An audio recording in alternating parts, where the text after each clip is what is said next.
ഏശയ്യ 22 അധ്യായം. ജെറൂസലേമിൻ്റെ മേൽ വിധി. ദർശനത്തിൻ്റെ താഴ്വരയെക്കുറിച്ചുണ്ടായ അരുളപ്പാട്. ആഹ്ലാദിച്ചട്ടഹസിച്ച് ഇളകിമറിയുന്ന ജനമേ, നിങ്ങളെല്ലാവരും പുരമുകളിൽ കയറുന്നതെന്തിന്? നിങ്ങളുടെ മരിച്ചവർ വാളിനിരയായവരോ യുദ്ധത്തിൽ കൊല്ലപ്പെട്ടവരോ അല്ല. നിങ്ങളുടെ അധിപന്മാർ എല്ലാവരും ഒന്നുപോലെ ഒളിച്ചോടിയിരിക്കുന്നു. വില്ലുകുലയ്ക്കാതെ തന്നെ അവരെ ബന്ധിച്ചിരിക്കുന്നു. വിദൂരത്തേക്ക് ഓടിപ്പോയെങ്കിലും നിങ്ങളിൽ കണ്ടവരെല്ലാവരെയും അവർ തടവുകാരാക്കി. അതിനാൽ ഞാൻ പറഞ്ഞു, എന്നിൽ നിന്ന് കണ്ണെടുക്കുക, ഞാൻ കയ്പ് നിറഞ്ഞ കണ്ണീർ ഒഴുക്കട്ടെ. എൻ്റെ ജനത്തിൻ്റെ പുത്രിയുടെ നാശത്തെ പ്രതി എന്നെ ആശ്വസിപ്പിക്കാൻ ആരും ശ്രമിക്കേണ്ട. പരാജയത്തിൻ്റെയും പലായനത്തിൻ്റെയും സമ്പ്രാന്തിയുടെയും ദിനമാണിത്. സൈന്യങ്ങളുടെ ദൈവമായ കർത്താവ് അയക്കുന്ന ദിനം. ദർശനത്തിൻ്റെ താഴ്വരയിൽ കോട്ടകൾ തകർക്കപ്പെടുന്നു. സഹായത്തിനു വേണ്ടിയുള്ള നിലവിളി പർവ്വതത്തിൽ മുഴങ്ങുന്നു.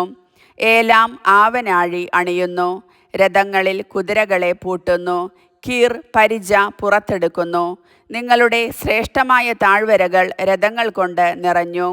കുതിരപ്പടയാളികൾ കവാടങ്ങളിൽ നിലയുറപ്പിച്ചു. അവൻ യൂദായുടെ ആവരണം എടുത്തുമാറ്റി. അന്നു നീ കാനന മന്ദിരത്തിലെ ആയുധങ്ങളിലേക്ക് നോക്കി. ദാവീദിൻ്റെ നഗരത്തിൻ്റെ കോട്ടയിൽ ഏറെ പിളർപ്പു കണ്ടു. താഴത്തെ കുളത്തിലെ ജലം നീ കെട്ടിനിർത്തി. നീ ജെറൂസലേമിലെ വീടുകൾ എണ്ണുകയും കോട്ടയുറപ്പിക്കാൻ വീടുകൾ പൊളിക്കുകയും ചെയ്തു. പഴയ കുളത്തിലെ ജലം ശേഖരിക്കാൻ വേണ്ടി ഇരുമതിലുകൾക്കുമിടയിലായി നീ ഒരു ജലസംഭരണി നിർമ്മിച്ചു. എന്നാൽ ഇത് ചെയ്തവൻ്റെ നേരെ തിരിയുകയോ പണ്ടുതന്നെ അത് ആസൂത്രണം ചെയ്തവനെ നീ പരിഗണിക്കുകയോ ചെയ്തില്ല. അന്ന് സൈന്യങ്ങളുടെ കർത്താവ് വലിയ കരച്ചിലും വിലാപവും ഉളവാക്കി. തല മുണ്ഡനം ചെയ്യുന്നതിനും ചാക്കൊടുക്കുന്നതിനും അവിടുന്ന് ഇടയാക്കി. എന്നാൽ അവിടെ ആഹ്ലാദത്തിമിർപ്പ്. കാളകളെയും ആടുകളെയും കൊല്ലുന്നു. അവിടെ ഇറച്ചിത്തീറ്റിയും വീഞ്ഞുകുടിയും. നമുക്ക് തിന്നുകുടിച്ച് മതിക്കാം, നാളെ നമ്മൾ മരിക്കും എന്ന് അവർ പറയുന്നു.